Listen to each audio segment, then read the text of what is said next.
আজকের রেসিপি চিংড়ি মাছ আলু দিয়ে ঝাল। চিংড়ি মাছগুলো ধুয়ে নুন হলুদ মাখিয়ে নিলাম।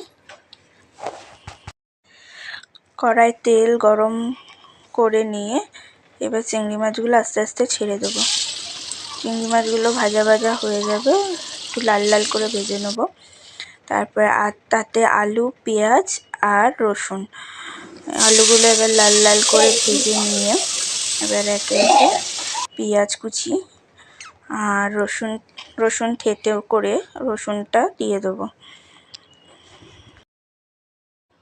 এবার ভালো করে ভেজে নেবো পেঁয়াজ, রসুন থেঁতোটা আর আলুটা ভালো করে ভেজে নেবো লাল লাল করে। তারপর একে একে নুন, হলুদ, জিরের গুঁড়ো, লঙ্কার গুঁড়ো, টমেটো পেস্ট, টমেটো কুচি সব দিয়ে ভালো করে এবার কষাতে থাকবো যতক্ষণ না তেল